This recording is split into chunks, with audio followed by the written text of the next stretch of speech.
Welcome back to my channel షబీనాతో సరదాగా. ఎలా ఉన్నారు? అందరూ బాగున్నారా? అందరికీ merry Christmas, happy Christmas day.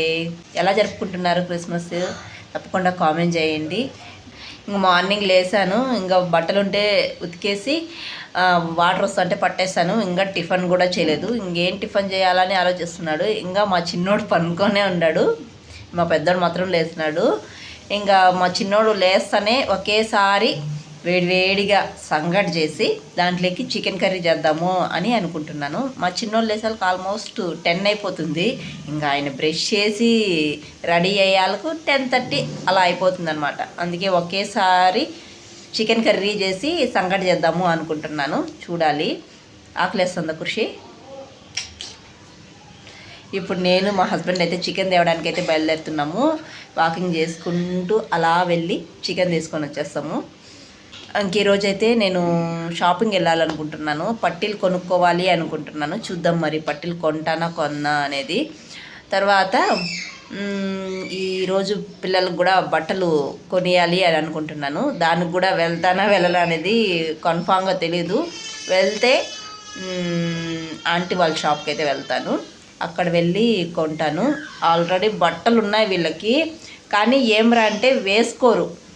వీళ్ళకి ఎప్పుడు యూనిఫామే, మండే నుంచి ఫ్రైడే వరకు యూనిఫామే ఉంటుంది. ఓన్లీ సాటర్డే మాత్రమే అన్యూనిఫామ్ ఉంటుంది. కాబట్టి ఎక్కువగా బట్టలు తీసినా కానీ అవి యూజ్ ఉండదు. ఎప్పుడైనా ఊరికి వెళ్ళేటప్పుడే, ఎప్పుడో 2 monthsకి ఒకసారి వెళ్తాం, అప్పుడు వేసుకుంటారు అంతే. మిగతా ఇంటికాడ ఉన్నప్పుడు నైట్ డ్రెస్సులు వేసుకుంటారు. కొన్నా కానీ వేస్టే. కానీ ఇంక జనవరి 1 కదా, ఏదన్నా సింపుల్గా కొనిద్దామని అనుకుంటున్నాం. Are you happy Khushi? No? Bablu కొనిచ్చేంట. ఓకే సరే, ఇంటికాడే ఉండు, నేను పోయి చికెన్ తీసుకొని వస్తాను. Okay, happy Christmas day. Wish you merry Christmas. ఇప్పుడైతే వాకింగ్కి వెళ్దాం.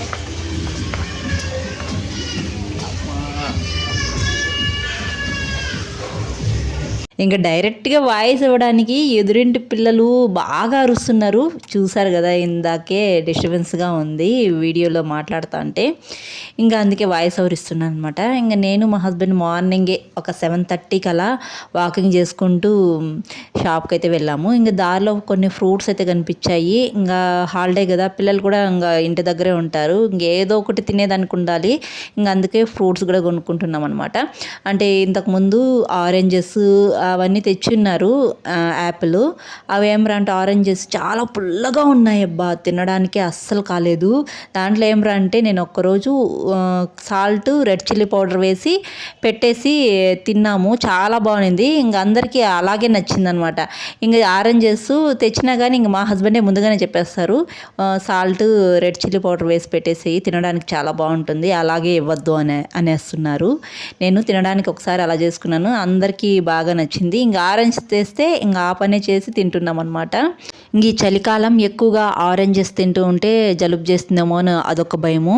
ఇంకా కంటిన్యూగా అవే కొనుక్కోకుండా ఇంకా ఈ దారిలో బనానా, తర్వాత రేగ్గాయలు అంటారు వాటిని, మేము పెద్ద రేగ్గాయలు అంటాము.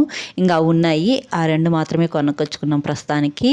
ఇంక ఈడ ఫ్రూట్స్ అవన్నీ సర్దుతా ఉంటే ఇవన్నీ వచ్చి మళ్ళీ పడ్డాయి. నాకు ఏదైనా ఒక వస్తువు పెట్టాలని పోతే నాకు పని ఎక్కువ పడుతుంది అనమాట. ఈ మధ్య మా పిల్లలు ఎక్కడంటే అక్కడ తీసి బట్టలు వేసేస్తారు. అది ఒక చోట పెట్టారనమాట. నేను ఏదైనా ఒక పని చేయకపోతే అవన్నీ కనిపిస్తాయి. ఇంకా నాకు అక్కడే పని ఎక్కువైపోతుంది. ఇంకా మార్నింగే నేను చపాతీ, ఉప్మా, పూరీలు ఇలాంటివి ఏం చేయకుండా ఒకేసారి చికెన్ కర్రీ చేసి వేడివేడిగా రాగి సంగటి చేసేద్దామని చేస్తున్నాను. నేను చికెన్ కర్రీ చాలా రకాలుగా చేస్తూ ఉంటాను, ఒక్కొక్కసారి డిఫరెంట్గా చేస్తూ ఉంటాను. ఈరోజైతే ఒక మంచి చికెన్ కర్రీ చేసి చూపిస్తానండి. ఇంతకుముందు కూడా మన ఛానల్లో చాలా రకాలుగా చేశాను. ఇది వేరే రకం అనమాట. చాలా బాగుంటుంది. రాగి సంగట్లేకైనా చపాతీలకైనా ఎలా అయినా చాలా బాగుంటుంది. అయితే మనం చేసుకునేటప్పుడు కొద్దిగా సూప్ ఉండేట్టుగా చేసుకుంటే రాగి సంగట్లేకైనా, రైస్ లేకైనా, చపాతీ లేకైనా ఇలా చాలా బాగుంటుంది కదా. సూపు ఎక్కువగా ఉండాలి, అదేవిధంగా చికెన్ ముక్క టేస్ట్గా ఉండాలి తినేటప్పుడు. అలా ఉండేట్టుగా ఈరోజైతే రెసిపీ చూపిస్తాను. అలాగే ఈ క్రిస్మస్ డేకి నాకున్న ఒక క్రిస్టియన్ ఫ్రెండ్ గురించి మీతో అయితే 2 మాటలు అయితే షేర్ చేసుకుంటాను. ముందుగా అయితే ఈ చికెన్ రెసిపీకి ఎక్కువగా టేస్ట్నిచ్చే పేస్ట్ని అయితే రెడీ చేసుకుందాము. ముందుగా అయితే టమాటా ఒక 4-5 టమాటాలు తీసుకున్నాను. తర్వాత కొత్తిమీర, పుదీనా, కొబ్బరి, 4-5 పచ్చిమిర్చి, కాజు పప్పులు 3, గసగసాలు, సోంపు, మిరియాలు ఇవన్నీ తీసుకోవాలండి. నేను 1 కేజీ చికెన్ తీసుకున్నాను కాబట్టి సోంపు, గసగసాలు హాఫ్ టీ స్పూన్ వేసుకున్నానండి. మిరియాలు కూడా హాఫ్ టీ స్పూనే వేసుకున్నాను. మిగతా అన్నీ మీరు కర్రీకి ఏ విధంగా వేసుకుంటారో ఆ విధంగానే వేసుకోండి. తర్వాత ఇవన్నీ మిక్సీ పట్టించుకునేయాలి. ఇవి పేస్ట్గా మిక్సీ పట్టించుకొని పక్కనైతే పెట్టుకునేయాలి. అది కూడా మిక్సీ పట్టించుకునేటప్పుడు ఫస్ట్ మిరియాలు, గసగసాలు, సోంపు ఈ 3 తర్వాత కొబ్బరి ఇవి వేసి మాత్రం మిక్సీ పట్టించుకోవాలి. ఎందుకంటే మనం టమాటాలతో పాటు ఇవి కూడా వేసామనుకోండి అసలు నలగవు. సోంపు కానీ గసగసాలు కానీ ముందుగా ఈ గసగసాలు, సోంపు కానీ ఇవి ఫస్ట్ వేసి మిక్సీ పట్టించుకొని తర్వాత కొత్తిమీర, పుదీనా, టమాటా వేసి మిక్సీ పట్టించుకోవాలి. అలా అయితే మంచిగా మనకు అన్నీ బాగా నలుగుతాయి అన్నమాట. ఇంకా అవి పక్కన పెట్టుకునేసిన తర్వాత ఇంకా యాజిటీగా మనం చికెన్ కర్రీ ఎలా చేసుకుంటామో అలాగే చేసుకొని ఆ పేస్ట్ వేయాలి. కానీ టేస్ట్ మాత్రం అల్టిమేట్, అంత బాగుంటుందండి. చాలా చాలా బాగుంటుంది. మీరు ఒక్కసారి ట్రై చేసి చూడండి, మళ్ళీ మళ్ళీ అలాగే చేసుకుంటారు. అంత బాగుంటుంది టేస్ట్ మాత్రం. అసలు మనకు ఎగుటు కూడా కొట్టదు. అంత బాగుంటుంది టేస్ట్ మాత్రం, చాలా బాగుంటుంది. నేను ఒక్కొక్కసారి ఇలా చేస్తూ ఉంటాను. ఇంక చాలా డిఫరెంట్గా చేస్తూ ఉంటాను చికెన్ కర్రీ మాత్రం. ఇప్పుడు 1 కేజీ చికెన్ తీసుకొని అయితే చేస్తున్నాను. 1 కేజీ చికెన్కి కూడా నేను అన్నీ ఏమేమి ఎంత వేస్తున్నాను అనేది కూడా క్లియర్గా చెప్తాను. 1 కేజీ చికెన్కి అయితే ఆనియన్స్ ఒక 3 ఆనియన్స్ సన్నగా కట్ చేసి పెట్టుకున్నాను. అల్లం వెల్లుల్లి పేస్ట్ అయితే 1.5 స్పూన్ వేసాను. అల్లం వెల్లుల్లి పేస్ట్ వేగిపోయిన తర్వాత చికెన్ వేసి ఒక 2 నిమిషాలు బాగా వేగనివ్వాలి. చికెన్ వేసినప్పుడే ఉప్పు, పసుపు కూడా వేసేసి 2 నిమిషాలు చికెన్ని బాగా వేగనివ్వాలి. అప్పుడే చికెన్కి అల్లం వెల్లుల్లి పేస్ట్ అవంతా పట్టి టేస్ట్గా ఉంటుందన్నమాట ముక్క తినడానికి. ఇప్పుడు మనం మిక్సీ పట్టించుకునేలా ఆ పేస్ట్ అయితే వేసేయాలండి. వేసి బాగా కలుపుకునేసి వాటర్ వేయకుండా ఆయిల్ పైకి తేలే వరకు వేయించుకోవాలి. ఆయిల్ పైకి తేలిన తర్వాత రెడ్ చిల్లీ పౌడర్, తర్వాత గరం మసాలా, ధనియాల పౌడర్ ఇవన్నీ వేసుకోవచ్చు. అవంటే తొందరగానే వేగిపోతాయండి, ఎక్కువ టైం కూడా పట్టదు. ఇంకా నేను ఇంకో సైడు రాగి సంగటి కూడా కుక్కర్లో చేసేస్తున్నాను. రాగి సంగటి కూడా కుక్కర్లో చేసుకోవడం చాలా ఈజీ అండి. నేను ఆల్రెడీ వీడియో కూడా చేశాను. 1 గ్లాస్ రైస్కి 3 గ్లాసులు లేకపోతే 4 గ్లాసులు వాటర్ వేసుకొని చేసుకోండి. చాలా బాగా కుదురుతుంది. ముద్ద అనుగ్గా ఉంటుంది, తినడానికి చాలా బాగుంటుంది. నేను 1.5 గ్లాస్ రైస్ వేసుకొని చేస్తున్నాను. ఇంకా చికెన్ కర్రీ అయ్యే లోపల రాగి సంగటి కూడా అయిపోతే వేడివేడిగా తినచ్చు అని చెప్పేసి ఇంకో సైడ్ రాగి సంగటికి కూడా రైస్ అయితే పెట్టేసాను కుక్కర్లో. చికెన్ కర్రీ ఆల్మోస్ట్ ఇంకొక 10 మినిట్స్లో అయిపోతుందండి. ఆయిల్ అంతా పైకి తెలియదు కదా. ఇప్పుడు చూడండి నేను మసాలాలు వేసుకునేస్తున్నాను. రెడ్ చిల్లీ పౌడర్, ధనియాల పౌడర్, గరం మసాలా, చికెన్ మసాలా కూడా వేసుకున్నాను. మీరు ఎంత స్పైసీగా తింటారో అంత వేసుకోండి. నేను ఇక్కడ కొంచెం స్పైసీగా తినాలని చెప్పేసి రెడ్ చిల్లీ పౌడర్ 1.5 స్పూన్ వేసాను 1 కేజీ చికెన్కి. ధనియాల పౌడర్ కూడా అంతే వేసాను. ఇంకా chicken masala, garam masala half teaspoon వేసుకున్నాను.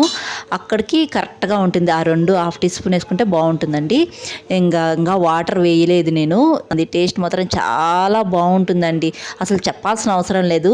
నేను చాలా రకాలుగా చేస్తూ ఉంటాను, చాలాసార్లు చేశాను కూడా ఈ కర్రీ. ఇంకా అన్ని మసాలాలు వేసాను. ఒక 10 మినిట్స్ బాగా ఉడికించుకునేస్తే మనకి చికెన్ కర్రీ రెడీ అండి. 5 మినిట్స్ హై ఫ్లేమ్లో ఉడికించుకోవాలి. 5 మినిట్స్ లో ఫ్లేమ్లో ఉడికించుకుంటే చికెన్ కర్రీ రెడీ అయిపోతుందండి. నేనైతే ఇక్కడ మార్చేస్తున్నాను, ఎందుకంటే మంట ఎక్కువ వచ్చే దానిపైన అయితే రైస్ అయితే పెట్టేశాను, తొందరగా అయిపోతుందని చెప్పేసి. మనకు చికెన్ కర్రీ ఇంకొక 10 మినిట్స్లో అయిపోతుంది కదా. ఆ లోపల రాగి సంగటి కూడా అయిపోతే చాలా బాగుంటుంది, వేడివేడిగా తినేయచ్చు అని చెప్పేసి. ఇంకా ఆల్రెడీ 10 అయిపోతుంది టైము. ఎంతమందికి రాగి సంగటి, చికెన్ కర్రీ కాంబినేషన్ ఇష్టమో తప్పకుండా లైక్ చేసి కామెంట్ చేయండి. చికెన్ కర్రీ అయితే రెడీ అయిపోయింది. చూస్తానే నోరూరిపోతుంది కదా. తప్పకుండా ట్రై చేయండి, చాలా బాగుంటుంది, చాలా బాగా కుదురుతుంది కూడా. నాకైతే చికెన్ కర్రీ రెడీ అయిపోయింది. ఇంకా రాగి సంగటి కూడా రెడీ అయిపోయింది. పిండి వేసేసి ఒకేసారి సంగటి కట్టెతో కెలికేసి స్టవ్ మీద పెట్టేశాను. అయిపోయింది.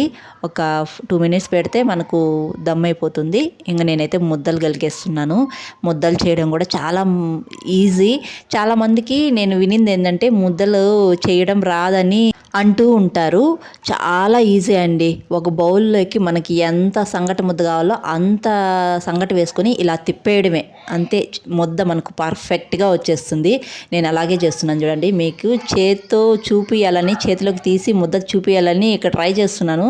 అదేమరా అంటే కాలిపోతుంది చెయ్యి, వేడి వేడిగా ఉంది కాబట్టి నాకు చెయ్యి కాలిపోయింది. ఇంకా అలా చేసుకునేస్తే మనకు రాగి సంగటి రెడీ అనమాట. నేను అన్నీ ముద్దలు చేసి హాట్ బాక్స్లో వేసేస్తున్నాను. మా హస్బెండ్ బయట వెళ్ళారనమాట. ఆయన వచ్చేళ్ళకి ఇంకా బయట పెడితే చల్లారిపోతుందని హాట్ బాక్స్లో వేసేసాను. రాగి సంగటి రెడీ అయిపోయింది. కొందరు ఎక్కువ పిండి వేసి చేసుకుంటారు. నేను మాత్రం ఇలాగే చేసుకుంటాను. నాకు బాగా ఇష్టం ఈ కాంబినేషను. నాతో పాటు ఇష్టపడే వాళ్ళు ఎంతమంది ఉన్నారు? తప్పకుండా కామెంట్ చేయండి, లైక్ చేయండి, కొత్తగా చూసే వాళ్ళు సబ్స్క్రైబ్ చేయండి. ఇంకా వేడివేడిగా అవుతానే మా పిల్లల్ని తినమని చెప్పాను. మాకు అస్సలు వద్దు అని చెప్పారు. సరే నేను రెడీ అయిపోయిన తర్వాత వచ్చి పెడదాం అనుకుంటే వాళ్ళే పెట్టుకొని తింటున్నారు. రాగి ముద్ద పైన ప్లేట్లు తీసేశారు, చికెన్ కర్రీ మీద ప్లేట్లు తీసేసి అన్ని గాలికి వదిలేసి వాళ్ళు పెట్టుకొని తింటున్నారు అనమాట. చల్లారిపోయాయి. ఇంకా తినేసాము. మా హస్బెండ్ కూడా బయట నుంచి వచ్చిన తర్వాత ఇంకా పొగుడుకుంటూ తినేసారనమాట. ఏమైనా నేను మంచిగా చేశానంటే ఆ రోజు మా హస్బెండ్ మంచిగా నన్ను పొగుడతారనమాట. అప్పుడు నాకు కొంచెం హ్యాపీ వేస్తుంది. ఎందుకంటే వండిన తర్వాత అలా ఎవరైనా పొగిడితే కొంచెం హ్యాపీగా ఉంటుంది కదా, అదే అనమాట. ఇంక నేనైతే షాపింగ్కి వెళ్తున్నాను. ఇంక తినేసిన తర్వాత ఇంక షాపింగ్కి వెళ్దామని చెప్పేసి వెళ్తున్నాను. ఇక్కడ సిల్వర్ కొనుక్కుందామని వెళ్తున్నాను. నాకేమరా అంటే ఒక 1/4 కిలో పట్టీలు కొనుక్కుందాము అని చెప్పేసి వెళ్ళాను. నా దగ్గర వెండి ఉంది. ఆ వెండి వేసేసి తర్వాత పట్టీలు పెద్దవిగా కొనుక్కుందాము, ఏదైనా ఫంక్షన్స్కి, మ్యారేజ్కి అలా వేసుకుంటే బాగుంటుందని చెప్పేసి తీసుకునేదానికి వెళ్ళాను. ఇంక నేను నెక్స్ట్ ఏవి తీసుకున్నాను ఏంటి అనేది నేను నెక్స్ట్ బ్లాగ్లో, కమెంట్ బ్లాగ్లో అయితే పెడతాను. ఆ లోపల ఎవరైనా నేను ఏం తీసుకున్నానని గెస్ట్ చేస్తే తప్పకుండా కామెంట్ చేయండి. ఈ వీడియో అయితే ఇక్కడితో ఎంజాయ్ చేస్తున్నాను. ఇప్పుడే లెంతీ అయిపోయింది. నెక్స్ట్ వీడియోలో పెడతాను నేను ఏం తీసుకున్నాను అనేది. అలాగే వీడియోకి ఒక లైక్ చేసి కొత్తగా చూసేవాళ్ళు జర సపోర్ట్ చేసి సబ్స్క్రైబ్ చేయండి అబ్బా. మరొక వీడియోలో మళ్ళీ కలుద్దాం. అంతవరకు టు ఫాలో షాబీనాతో సరదాగా. బాయ్.